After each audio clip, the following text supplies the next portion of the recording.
Bonjour, bienvenue à vos minutes juridiques avec le cabinet d'avocats Landau Associés par VK. C'est la seconde partie de notre grand rattrapage de l'actualité que peut-être, pour partie, vous avez pu louper cet été. La dernière fois, on a parlé des agents, des élus, du contentieux, institutions, finances. Eh bien, voyons maintenant, de fin juin à fin août 2023, ce qui s'est passé en matière de commande publique, services publics, sécurité, sanitaire, social, urbanisme, environnement, etc. Commençons par les contrats. Alors, Tarn-et-Garonne, ce que ça bagise. Bon, les pros du contentieux ont déjà compris. Décryptage quand même pour les autres. Tarn-et-Garonne, c'est le type de recours que l'on peut faire, passé 2014, sinon c'est des recours tropiques, pour attaquer directement un contrat. Bien, si on est lésé ou si on est le préfet ou si on est un membre d'une assemblée délibérante. Je simplifie. Xabage, c'est le fait que quand un acte individuel n'est pas notifié avec le voie d'aide recours ou pas comme il le faut, eh bien, le requérant a un délai indicatif d'1 an pour attaquer. Oui, mais est-ce qu'on utilise ce délai Xabage quand on a une attribution de marché qui n'a pas donné lieu à publicité suffisante? Il y avait quelques débats là-dessus. Et bien la réponse est oui, ça c'est clair. Voilà, c'est clair pour le recours tropique et donc pour le recours Tarn-et-Garonne. Voilà. 2. La CA de Lyon nous dit que si il y a un vice qui affecte un contrat qui vient de l'organisation des pouvoirs, des délégations, c'est pas un vice d'une particulière gravité justifiant d'écarter le contrat pour son application. Question.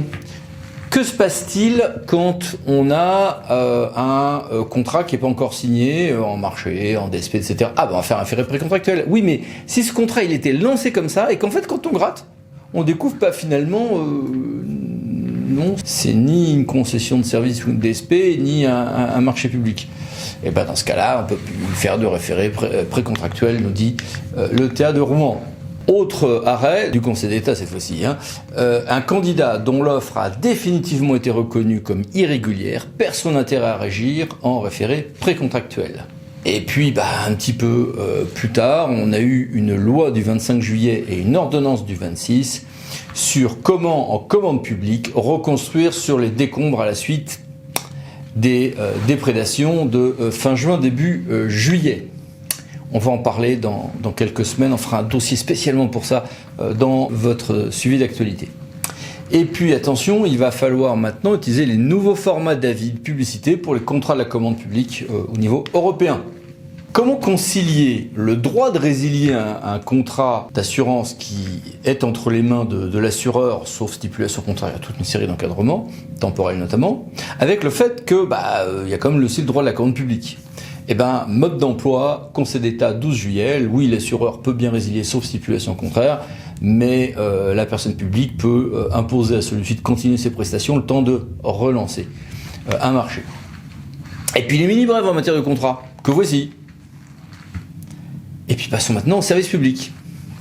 Il y a un débat entre textes. J'ai des zones où je vais être en assainissement collectif, des zones en assainissement non collectif. Bien.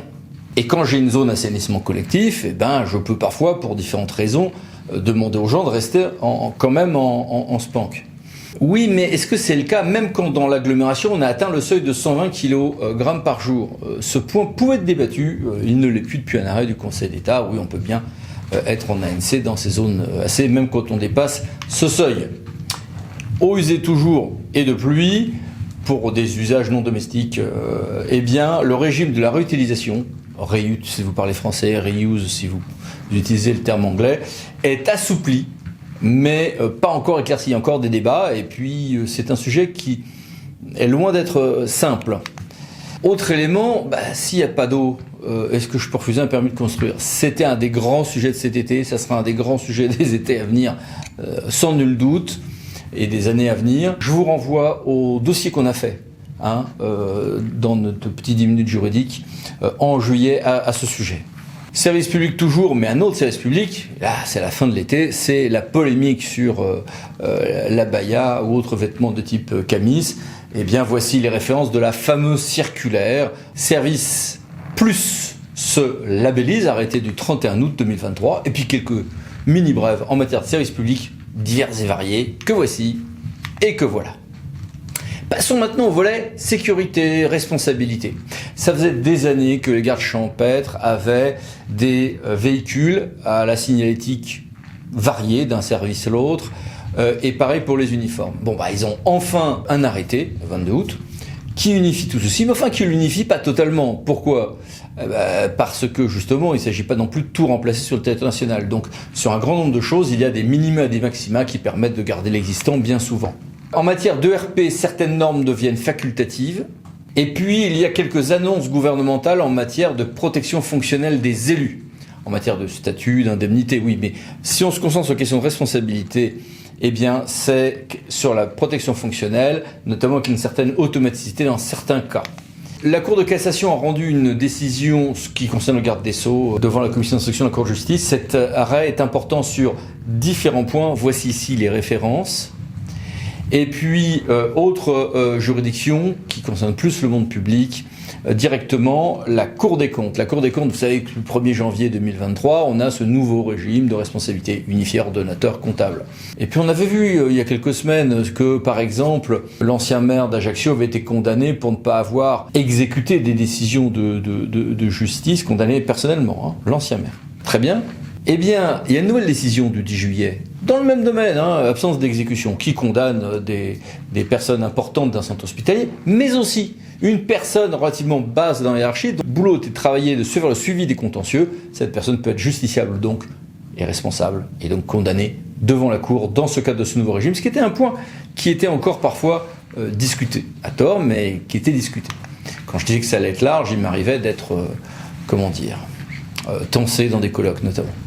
Autre sujet, alors grand classique dans le monde de l'incendie et secours et des assurances et des sociétés de téléalarme. Si j'ai une société de téléalarme qui saisit le SDIS parce qu'elle n'a pas réussi à joindre son client, puis finalement l'intervention était inutile, c'était une erreur du client, qui est le juge compétent et surtout qui paye ? La réponse sur qui paye, ça ne sera pas la société de téléalarme si elle prouve qu'elle a bien tenté de saisir son client et que elle avait toutes les raisons donc de penser qu'il fallait être prudent et donc lancer les incendies de secours. Dans ce cas-là, on revient dans la mission des SDIS pour lesquels il n'y a pas de facturation à côté. Un nouveau décret a été fait sur tout ce qui est armes, 3 juillet 2023. Une nouvelle fois, le juge a censuré il n'y a pas de droit à organiser une manifestation publique naturiste, en tout cas quand il y a du monde et que ça peut constituer un délit d'exhibition. Point compliqué, débattu, mais les jurisprudences sont à peu près cohérentes dans ce sens. Et puis une loi a été adoptée visant à prévenir et renforcer la lutte contre l'intensification et l'extension du risque incendie. Toute une série de décisions ont émaillé cet été aussi sur l'usage des drones. Quand sur des grandes zones, des frontières, etc., un usage régulier, ça a plutôt été censuré. Sur des manifestations ponctuelles, plutôt été accepté. Il y a un mode d'emploi assez fin qui finit par pouvoir en être tiré. Et puis les mini-brèves en matière de sécurité et de responsabilité, que voici. Et que voilà. Abordons maintenant le domaine du sanitaire et du social.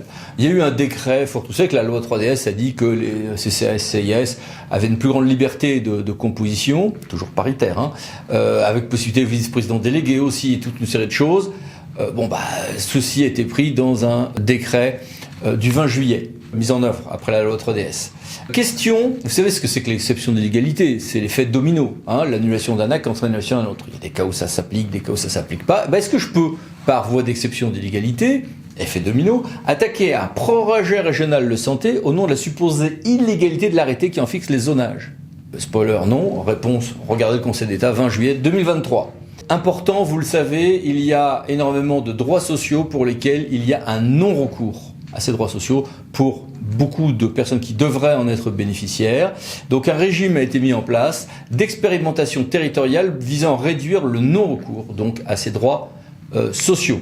Difficulté sociale toujours, c'est quoi l'insalubrité ? Surtout qu'on a une réforme qui a été faite il y a quelques temps en la matière, sur les pouvoirs du préfet notamment. Réponse avec le décret du 29 juillet 2023. Le cas de Montreuil a fait sensation en estimant que pouvait être viciée une expropriation parce qu'elle visait à faire un centre hospitalier qui s'inscrivait dans une démarche plus globale de réduction des lits dans cette zone hospitalière. C'est une décision du cas de Montreuil qui mérite d'être maniée avec prudence, car évidemment qu'il y a un contrôle de l'intérêt public lors d'une expropriation, mais rarement en remontant sur la pertinence de la politique en amont de la décision de faire tel ou tel ouvrage. À suivre. Important, ça faisait longtemps qu'on attendait ça, il y a une réforme des SAD, SIAD, SPASAD, tous transformés en services autonomie. Là, ce que je dis est un résumé un brin excessif, c'est plus subtil que ça. Décret du 13 juillet 2023. Et puis les aides locales aux vétérinaires, post-loi 3DS, fin du zonage notamment, se trouvent assouplies par un décret du 14 août 2023. Et puis les mini-brèves en matière sanitaire et sociale, il y en a beaucoup, n'hésitez pas à mettre sur pause. Que voici, que voilà. Voilà. Un mot d'urbanisme maintenant.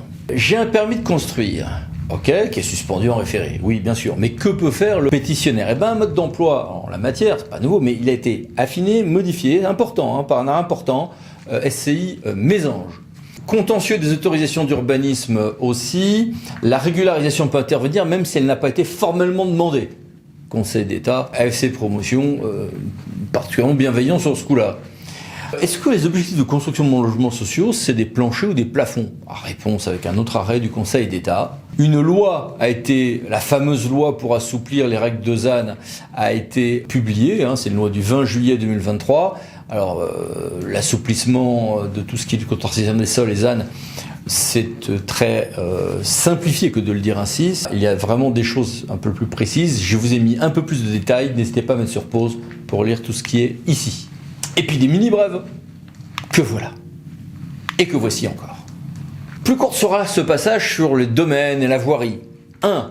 En matière de domaine, le Conseil d'État n'a pas changé l'eau en vin, mais il a fait encore plus fort qu'un tel miracle. Il a transformé le bail rural, avec tout ce que ça donne aux preneurs à bail, des protections énormes, en simple convention précaire. Voilà, on transforme quelque chose de très protecteur en « c'est précaire ». Il y a une condition, il faut que le bien soit passé légalement du domaine privé au domaine public. Conséquence qui aurait pu être discutée. Et puis un décret très attendu, là aussi post-loi 3DS, sur la transmission des données relatives à la dénomination des voies et la numérotation des maisons est faite. Alors en fait, il y a la fameuse base Fantois, il y a toute une série de documents qu'on transmet qui servent à beaucoup de choses, y compris les GPS. En fait, on est dans un cadre plus large. Regardez mon article en ligne. Est-ce qu'on est dans un cadre beaucoup plus large de réforme de tout ceci, justement? Et puis, quelques mini-brèves que voici. Un mot d'environnement. Vous le savez, c'était une des grandes actualités de cet été. Voici les références. Le Conseil d'État, par une ordonnance, a ressuscité les soulèvements de la terre qui avaient été enterrés par le gouvernement. Bien. Une autre décision qui était passée plus inaperçue est également importante. C'est sur l'office du juge et le droit qui s'applique quand tout change, quand les règles de fond concernant les autorisations environnementales changent et que le juge va statuer sur un droit qui a changé entre la date de délivrance de l'autorisation et le jour où il statue. On fait quoi? Réponse, Conseil d'État. Et puis, autre décision sur la régulation d'autorisation environnementale, avec un jeu compliqué du coup d'attaque, puisque si on attaque un sursis à exécution pour une régulation d'autorisation environnementale, le requérant va devoir parfois attaquer d'autres actes en même temps. Bon, regardez cet arrêt et l'article que j'en ai fait. Autre question environnementale importante. Vous savez qu'un déchet, c'est un bien qu'on laisse à l'abandon, dont on n'a plus l'usage immédiat, mais il y a des jurisprudences assez subtiles là-dessus. Et vous savez aussi que les maires ont des pouvoirs importants, parce que quand j'ai des dépôts sauvages de déchets, je peux faire la procédure pénale, compliquée, problème de preuve, etc. Mais parfois c'est bien. Et surtout, je peux utiliser la procédure administrative. Amende administrative, arrêté du maire, exigence en matière de preuve moins grande, etc. Oui, mais enfin, que se passe-t-il quand les déchets sont sur le terrain du propriétaire lui-même? Est-ce qu'on peut dire qu'il a l'intention de l'abandonner, ce qui confère à ce vieux matelas, ce vieux frigo, que sais-je encore, la qualité de déchets? Ou est-ce que je ne peux pas appliquer ce régime parce que ce n'est pas des déchets, parce que le propriétaire du terrain continue à vouloir, à dire non, mais moi c'est chez moi, je suis content que ça soit chez moi. Eh bien, ouf, on peut dire que ce sont des déchets et utiliser toutes ces procédures dès lors que il y a un état d'abandon, même sur le terrain dont la personne est propriétaire. Nouvel arrêt du 30 juin relativisant les questions d'illégalité et de leurs conséquences quand il y a une tome excédentaire, manifestement excédentaire. Si j'ai une tome manifestement excédentaire, ça n'entraînera pas toujours la gratuité de celui qui aura attaqué son avis d'imposition. si on peut justifier que le taux de N-1, lui, n'était pas manifestement excédentaire. Et puis une nouveauté en droit français, mais c'est un droit français très particulier, c'est celui de la province des îles Loyauté, en Nouvelle-Calédonie, qui nous dit que les requins et les tortues marines sont des entités naturelles, donc des sujets de droit. La légalité, enfin la conformité de ceci au droit, à ce qui reste le droit national, même en prenant la grande autonomie dont disposent ces collectivités ultramarines, pourrait être quand même à tout le moins discutée. Et puis quelques mini-brèves, que voici.